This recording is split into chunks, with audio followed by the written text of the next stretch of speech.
शकता कलर इतका सुंदर कलर आलाय सगळ्या आळूवड्याचा. आणि ह्या गरम गरम खायला तर ना अजून कुरकुरीत लागतात. मी मला दाखवते. मस्त एवढ्या कुरकुरीत झाल्या. मी तुम्हाला आवाज दाखवते. एकदम हाताने असा पूर्ण चुरावासारख्या कुरकुरीत झाल्या.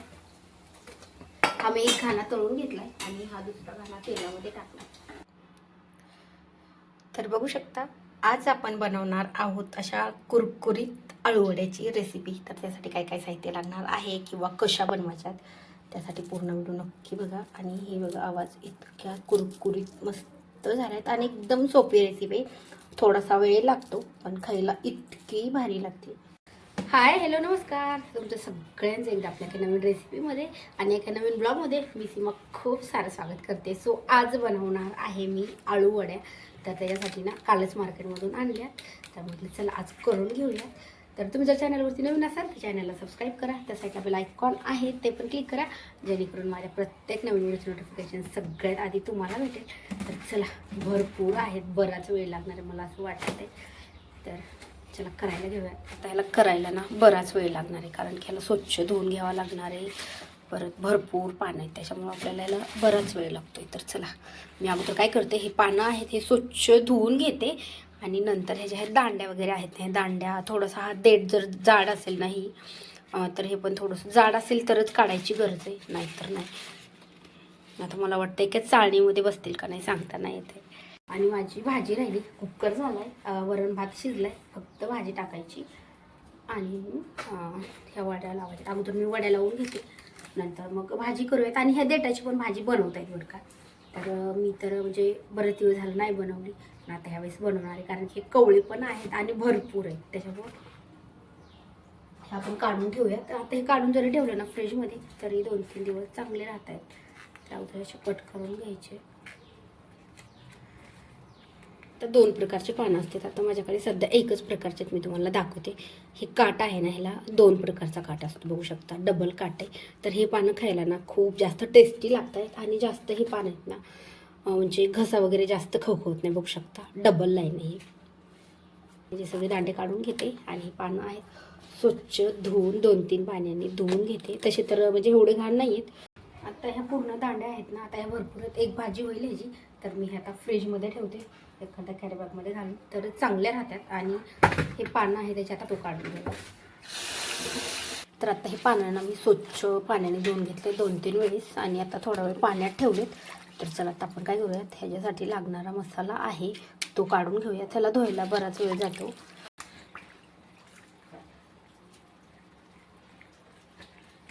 आता मी पाण्यात ठेवले होते थोडा वेळ, तर आता काढून घेते. आणि जे पीठ भिजवायचं आहे ना आपल्याला ह्याला लावायला पानाला, तर ते आता मला ह्या पातेल्या ह्या टोपल्यामध्येच मला पीठ बनवून घ्यायचं. त्याच्यामुळे पानात मी ह्याच्यात थोडा वेळ ठेवले होते. तर आता हे काढून घेते. आणि तर मी ना आमसूल भिजू घालते, म्हणजे मसाला वगैरे काढतो थोडा वेळ भिजेल. आणि हे आमसूल आहे ना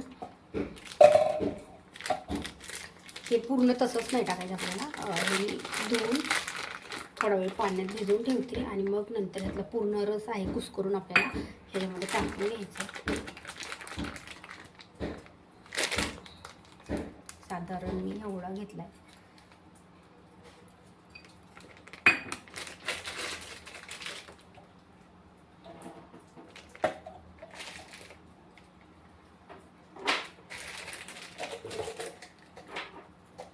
आता मी आमसूल भिजू घालून ठेवले पाण्यामध्ये. आणि आता आपण डाळीचं पीठ, ह्याला फक्त डाळीचं पीठच वापरायचं, दुसरं मिक्स कोणतंच पीठ नाही करायचं, कारण की मग त्याची टेस्ट आहे ना ती चांगली येते फक्त डाळीच्या पीठाने.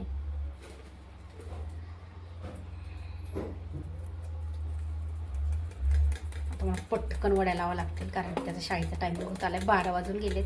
आणि वड्या टाकून पण भाजी झाली पाहिजे, नंतर तळायच्या. त्याला घेऊन आले तर नंतर तळल्या तरी चालते, पण फक्त मसाला वगैरे लावून त्याच्या हे म्हणजे त्याचा टायमिंग पण झाला पाहिजे. त्याला बराच म्हणजे 20-25 मिनटं लागतात उकडून घ्यायला. तर आता हे आमसूल आहे ना मी हे पूर्ण कुस्करून घेतले. आता पानं पण आपल्याकडे मस्त तयार झालेत पीठ लावायला.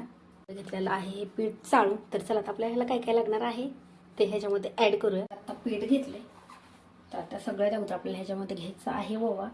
आणि ओवा असा हातावर थोडं म्हणजे चोळून घ्यायचं आहे. आता ह्याच्यामध्ये टाकला मी ओवा.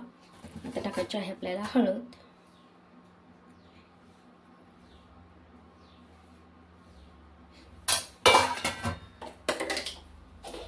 चवीप्रमाणे मीठ.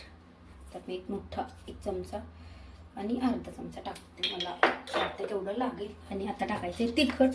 तर आता हे तिखट आहे ना, हे मसाला तिखट आहे, म्हणजे ह्याच्यामध्ये सगळे मसाले आहेत, लसण पण आहे. आता तिखट थोडंसं जास्त टाकते कारण की वड्या थोड्याशा जास्त आहेत असं. आणि आता आपल्याला हे छान मिक्स करून घ्यायचे.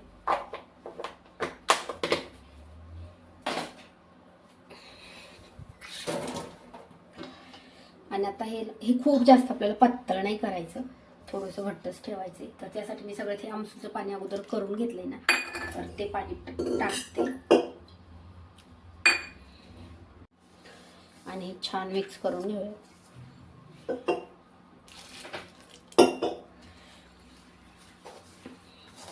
आमसूल जर नसेल तर आपण चिंचाचं पाणी पण टाकू शकतो, किंवा मग एक अर्ध लिंबू जरी पिळून टाकलं ना तरी पण घसा आहे तो खवखवत नाही खाता.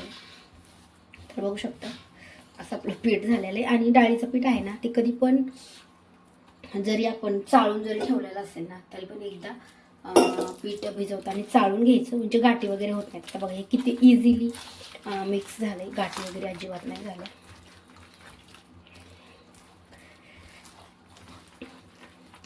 आता आपण परत एकदा हे थोडंसं टेस्ट करून बघू शकतो. मीठ तिखट मला वाटतंय म्हणजे बरोबर पडलं तर असेल, पण आपल्याला वाटलं की थोडंसं कमी, तर मग परत एकदा चेक करून थोडंसं टाकायचं. आणि आता आपलं पीठ झालेलं आहे तयार. आता आपण पानाला लावून घेऊयात. खूप जास्त पातळ पण नाही आणि खूप घट्ट पण नाही, एवढंच करायचं आहे. तर आता पीठ आहे ना आपलं एकदम मस्त छान असं भिजलं. तर आता ही पानं आहेत ना, सगळ्यात सुरुवातीला आपल्याला हे मोठं पानं आहे तर मोठं ठेवायचं आहे. आणि नंतर आपल्याला जे छोटाले पानं आहेत ना ते वरतून ठेवायचे. आता मी हे ना ह्याच्यावर मला पीठ लावायचं पानाला, तर त्यासाठी मी हे पानं आहेत पूर्ण ताटामध्ये काढून घेते. आणि मग आपण ह्याच्यामध्ये एक पाणी आहे ते घेऊन पीठ लावूया.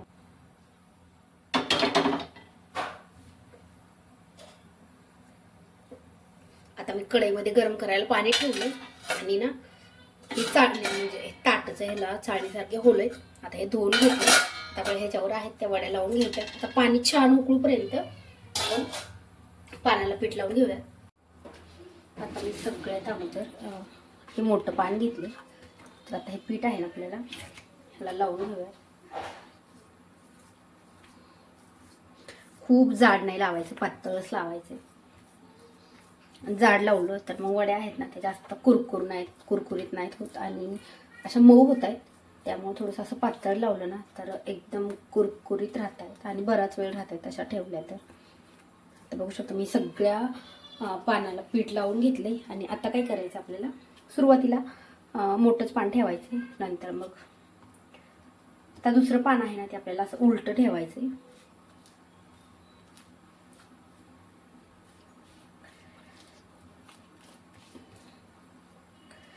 आणि आता आपल्याला ह्याला ना जेवढी पानं लावायची आपण तेवढे लावू शकतो, कमी जास्त. तर आता मी सेम आता पहिले जसं पान अंतरलंय ना मी तसंच हे आता एक ह्या साईडने अंतरायचं आणि ह्या साईडने अंतरायचं, म्हणजे वडी आपली निसटत पण नाही, घट्ट बसते. आता मी जेवढे पानं लावणार आहे मला मी तसे जाडच बनवते, खूप जास्त असे पातळ नाही बनवते. खूप तले मी 2 किंवा 3च रोल बनवत असते.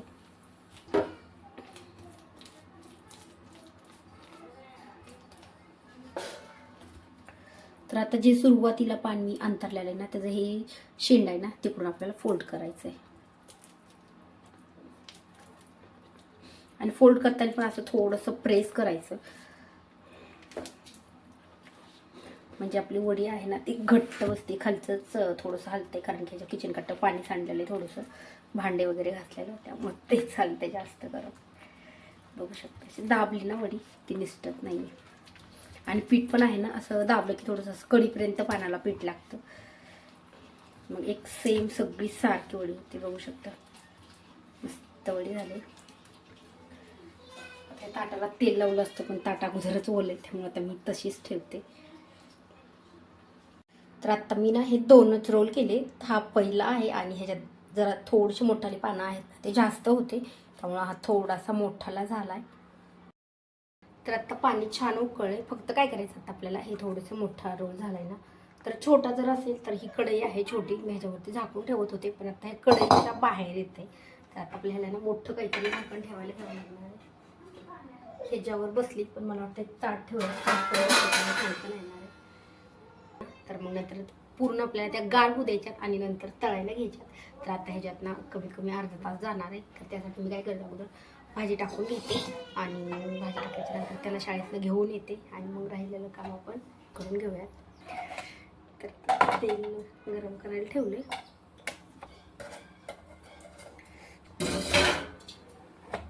सरकतो का थोडंसं साईडला. वड्या आहेत ह्या मी कट करून घेते. आपलं तेल पण गरम झाले. आता ह्या खूप जास्त पातळ नाही करायच्या, थोड्याशा जाड ठेवायच्या.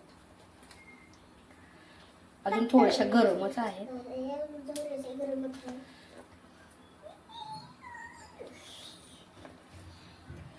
अजून थोड्याशा गार व्हायला पाहिजेत ह्या, पण आमचा झाला जेवायचा टायमिंग. जेवायचा टायमिंग नाही, जेवायला घ्यायचा टायमिंग झाला. तेच की जेवायला घ्यायचंच.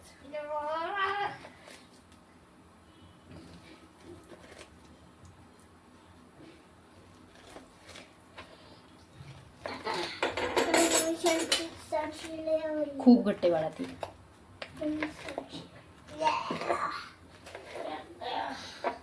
तर आता ह्या मी ना एक घाणा आहे तो तळून घेते, नंतर बाकीचं कट करून घेते. चांगलं गरम झालंय तर मी लगेच टाकून घेते. मला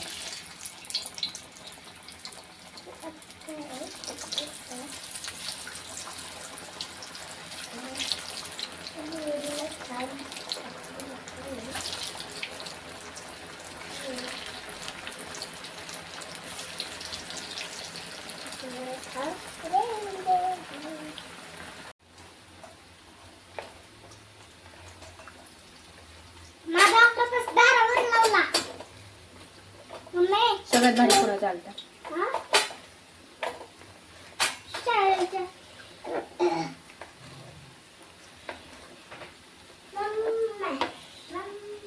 आता ह्याला 2 मिनिटं झाले. 2 मिनिटाच्या नंतर आपण पलटी करून घेऊया. गॅस आहे तो मीडियम फ्लेमवरती ठेवला.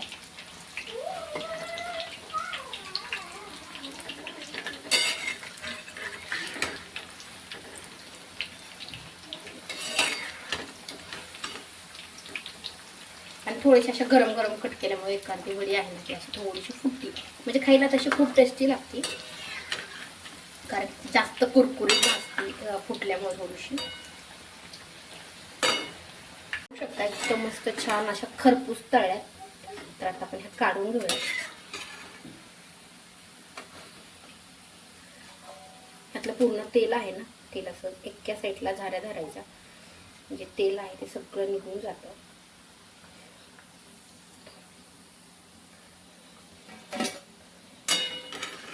आणि दुसरा घाणा आहे तो पण आपण लगेच ह्याच्यात तळायला टाकूया.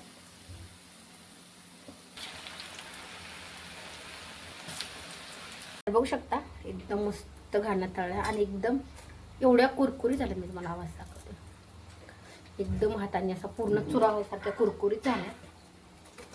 हा मी एक घाणा तळून घेतलाय आणि हा दुसरा घाणा तेलामध्ये टाकला.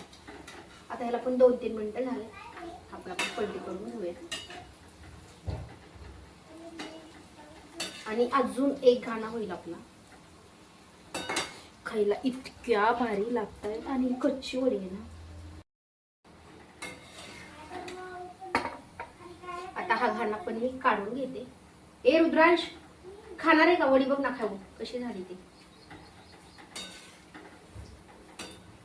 मला माहिती आहे छान लागते. आणि ही आता कच्ची वडी आहे ना, त्याची भाजी पण खूप भारी लागते. आता मी नेक्स्ट टाइम, आता मी ह्याच्यामधले थोडेसे पानं ठेवणार होते. मला तशी भाजी बनवायची होती, पण काय झालं की जेवढं मी पीठ भिजवलेलं होतं ना ह्याच्यासाठी, एकदम बरोबर पीठ तेवढं वड्याला पुरलं म्हणून मी नाहीतर मला थोडीशी ह्यावेळेस म्हणतं जास्त पानं आहेत. अगोदर मी थोडंसं पीठ कमी घ्यायला पाहिजे होतं, म्हणजे पानं थोडेसे उरले असते. लगेच हा काना आहे तळून बघू शकता. हा घाणा आहे, हा पण एकदम मस्त तळला आहे. तर आता हे पण मी काढून घेते, कारण की आता खूप भूक लागली, उशीर झाला आहे, 1:30 वाजले. नाश्ता वगैरे काहीच नाही बनवलेला, म्हणून जास्त भूक लागली. आणि आपली भाजी पण झालेली, फक्त आता राहिली त्या वड्या तळून घ्यायच्या. तर आता तळून पण झाल्या, तर ते घाणा राहिला. बघू शकता कलर तर इतका सुंदर कलर आला. आता तो म्हणून आपला तळतोय तोपर्यंत तुम्हाला दुसऱ्या पहिल्या वेळेस काय चालतं की पहिली थोडीशी मी गरम गरम कट केली आणि लगेच तेलामध्ये टाकली, म्हणून थोडीशा वड्या आहेत ना त्या फुटल्या होत्या. आणि हे आहे दुसरा घाणा, हे ज्या अजिबात वड्या आहेत त्या अजिबात निसटल्या नाहीत, फुटल्या नाहीत, काहीच नाही, एकदम मस्त झाल्यात. तर तुम्हाला ही आळू वड्याची रेसिपी कशी वाटली मला कमेंट करून नक्की सांगा. व्हिडिओ आवडल्यास लाईक करा आणि चॅनलवरती नवीन असाल तर चॅनलला पण सबस्क्राईब करा. त्या साईडला बेल आयकॉन आहे ते पण क्लिक करा, जेणेकरून माझ्या प्रत्येक नवीन व्हिडिओची नोटिफिकेशन सगळ्यात आधी तुम्हाला येते. शकता कलर इतका सुंदर कलर आलाय सगळ्या आळू वड्याचा. आणि ह्या गरम गरम खायला तर ना अजून कुरकुरीत लागतात. मी मला दाखवते, मस्त एकदम सगळ्या वड्यात ना पूर्ण अशा एवढ्या कडक झाल्यात, एकदम कुरकुरीत होऊ शकतात. आता हे वाटतंय ना आपल्याला की एखादी वडी समजा ही फुटली आहे किंवा हे झालंय, पण जी जास्त फुटली ना ती जास्त कुरकुरीत म्हणजे जास्त तळली आणि छान भाजली होऊ शकते का, एकदम जास्त कुरकुरीत.